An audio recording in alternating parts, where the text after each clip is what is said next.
जी हाँ, नमस्कार। सभी पेंशन धारकों का स्वागत है एक बार फिर से। दोस्तों, बिल्कुल ही आप सभी ने सही देखा है। आप सभी के लिए इम्पोर्टेंट अपडेट निकल कर सामने आ चुके हैं। जी हाँ दोस्तों, पहली बिग ब्रेकिंग न्यूज़ की बात करें तो कर्मचारी भविष्य निधि संगठन की पेंशन पर बड़े बदलाव को लेकर बड़ी खबर है। नए नियम जो हैं वो लागू हो चुके हैं। तो आखिरकार ईपीएफओ की ओर से पेंशन को लेकर कौन सा अपडेट निकल कर आया है? ईपीएफओ के पेंशन पर बड़े बड़े दाव कितने होंगे और नए नियम जो हैं वो कौन-कौन से लागू किए जाएंगे, जानिएगा। यहाँ पर जो है 5 बड़े अपडेट्स की विस्तार से इस वीडियो के अंदर चर्चा करने वाले हैं। और इसी के साथ यहाँ पर हम बात करने वाले हैं कर्मचारी भविष्य निधि खाता धारकों के लिए बड़ी राहत की तैयारी। मार्च से पहले मिल सकता है अहम लाभ। तो आखिरकार कर्मचारी भविष्य निधि संगठन की ओर से एम्प्लॉयज़ के लिए कौन सी गुड न्यूज़ निकलकर सामने आ चुकी है, इसकी भी चर्चा आज की इस वीडियो के अंदर की जाएगी। जो पीएफ के खाता धारक हैं, उनको जो बड़ी राहत देने की तैयारी चल रही है, उसको लेकर बड़ी खबर आई है। तो इसकी भी चर्चा आज इस वीडियो के अंदर करेंगे। इसीलिए आप सभी से निवेदन करते हैं कि दोस्तों, कर्मचारी भविष्य निधि संगठन के जितने भी मेंबर्स हैं, चाहे वो केंद्रीय कर्मचारी, राज्य कर्मचारी है या फिर ईपीएस 95 के तहत आने वाले पेंशन भोगी हैं, आज का ये वीडियो आप सभी के लिए बहुत ज़्यादा खास और इम्पॉर्टेंट होने वाला है। तो इस वीडियो को आप शुरुआत से लगाकर लास्ट तक, एंड तक पूरा ज़रूर देखिएगा। और इसी के साथ हमारे चैनल पर नए हैं तो चैनल को सब्सक्राइब कर दीजिएगा और वीडियो को जो है लाइक करके अपने पेंशन धारक मित्र, दोस्तों और फैमिली मेंबर्स में भी शेयर ज़रूर कर दीजिएगा, ताकि वो भी पेंशन और पेंशन धारकों से जुड़े तमाम बड़ी अपडेट्स सही, सटीक और तथ्यों पर आधारित इस चैनल और वीडियो के माध्यम से बिना किसी देरी के देख सकें। तो चलिए बिना किसी देरी के सबसे पहली बड़ी अपडेट की ओर चलते हैं, जानते हैं ब्रेकिंग न्यूज़ के बारे में। कर्मचारी भविष्य निधि संगठन की ओर से जो बड़ा अपडेट आया है, जिसमें बताया जा रहा है कि ईपीएफओ की पेंशन में अंदर जो है वो बड़े बदलाव होने वाले हैं, नए नियम लागू होने वाले हैं और इसको लेकर 5 नए अपडेट आए हैं। तो चलिए एक एक करके सारी अपडेट को विस्तार से इस वीडियो के अंदर जानते हैं। आज का दिन थोड़ा खास है क्योंकि आज हम बात करने वाले हैं हमारे भविष्य की और हमारे बुढ़ापे की सहारे की। जी हाँ, हमें बात कर रहा हूँ ईपीएफओ की पेंशन योजना की। कुछ दिन पहले जब अखबार के अंदर ईपीएफओ पेंशन अपडेट के बारे में मैंने पढ़ा तो मन में कई सवाल उठे। क्या बदलाव आ रहे हैं? क्या नए नियम हमारे फायदे के लिए होंगे? मेरी तरह शायद आपके भी मन में उलझन होगी। तो चलिए आज बिना किसी जटिल बात के आसान शब्दों में 5 बड़े अपडेट जानकारी जो है वो आप सभी को देते हैं। जिसमें पहला बड़ा अपडेट जो निकल कर आ चुका है वो है पेंशन की गणना के नए तरीके को लेकर। जी हाँ दोस्तों, आप सभी के लिए बड़ी खबर है। इस अपडेट के साथ पेंशन की गणना करने का तरीका थोड़ा सा बदल गया है। पहले जहां आखिरी बार की तनख्वाह के आधार पर गणना होती थी, वहीं अब पूरी नौकरी के दौरान की गई औसत कमाई को भी ध्यान में रखा जाएगा। इससे लंबे समय तक काम करने वाले कर्मचारियों को थोड़ा ज्यादा फायदा मिलने की उम्मीद है। मेरे ख्याल से ये एक न्यायसंगत कदम जो है आप सभी के लिए बताया जा रहा है।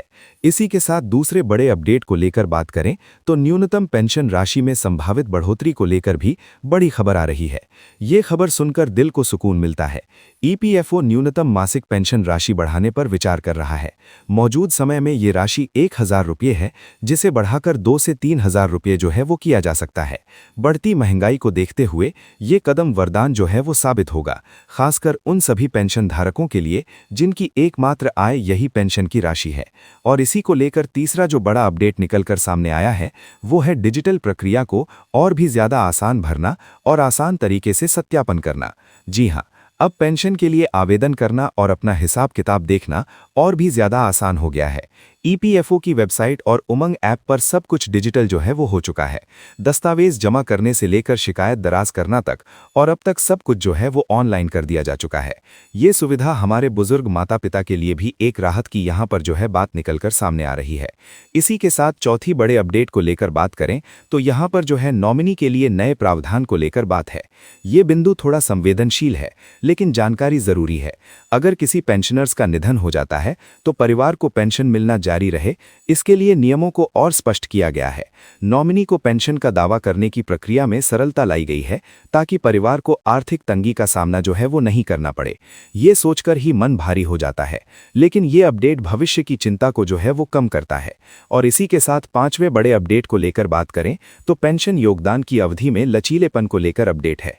इस नए अपडेट के अनुसार कुछ खास परिस्थिति जैसे कि बीमारी या फिर शारीरिक असम्मता पेंशन के जो है योगदान के नियमों में थोड़ी ढीलदासी है।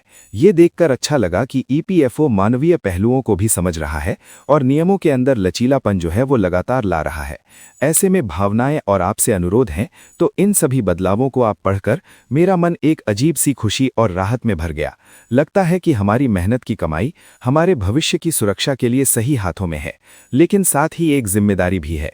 हमें अपने ईपीएफ अकाउंट को अपडेट रखना होगा, नॉमिनी की जानकारी सही दर्ज करवानी होगी, इन नए नियमों के बारे में जागरूक रहना होगा। आप सभी से मेरा एक छोटा सा निवेदन है कि इस जानकारी को ज़्यादा से ज़्यादा लोगों तक पहुंचाएं। अपने ऑफिस के साथियों के साथ, रिश्तेदारों के साथ, खासकर उन लोगों के लिए ज़रूर शेयर करें जो टेक्नोलॉजी से जुड़े हुए नहीं हैं। ये एक छोटा सा कदम किसी के भविष्य को संभालने के अंदर बहुत ही बड़ी जो है मदद साबित हो सकता है। बहुत बड़ी जो है वो आप सभी के लिए मदद कर सकता है। इसी के साथ अगली बड़ी खबर को लेकर बात करें तो ईपीएफओ खाता धारकों के लिए बड़ी राहत की तैयारी बताई जा रही है। मार्च से पहले मिल सकता है आप सभी को अहम लाभ। एम्प्लॉई पेंशन स्कीम को लेकर एम्प्लॉई के लिए गुड न्यूज़ निकलकर सामने आ चुकी है। तो चलिए पूरी बात करते हैं।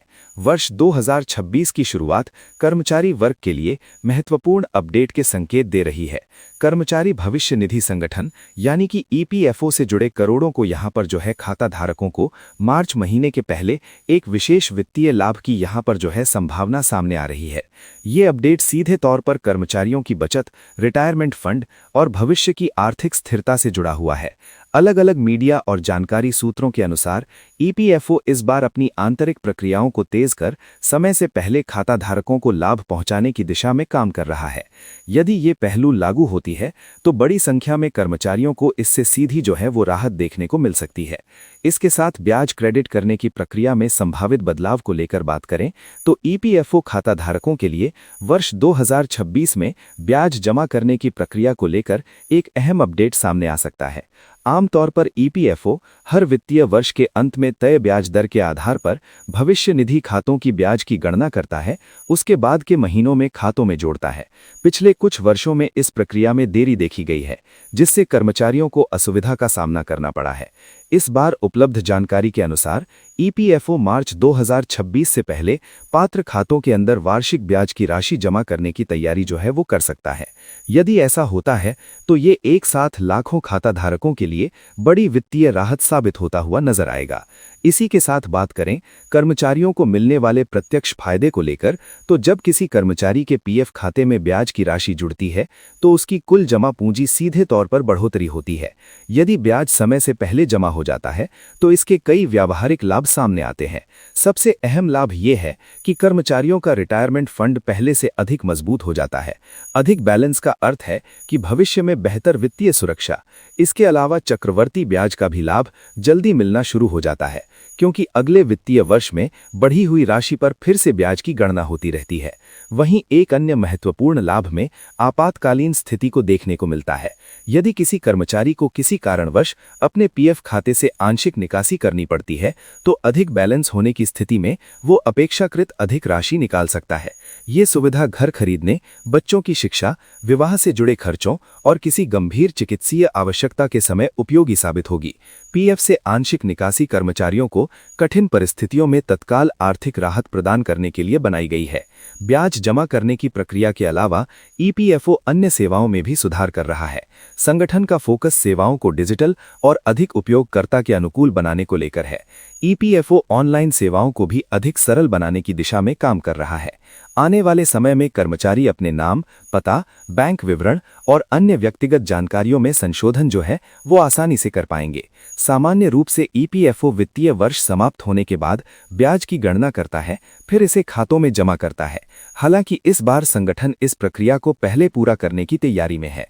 इसके पीछे सरकार का कर्मचारियों की सामाजिक सुरक्षा को मजबूत करने का बढ़ता जोर माना जा रहा है और इस संभावित फैसले का लाभ उन कर्मचारियों को मिलेगा जिनका पीएफ खाता सक्रिय है और जिनके नियोक्ता नियमित रूप से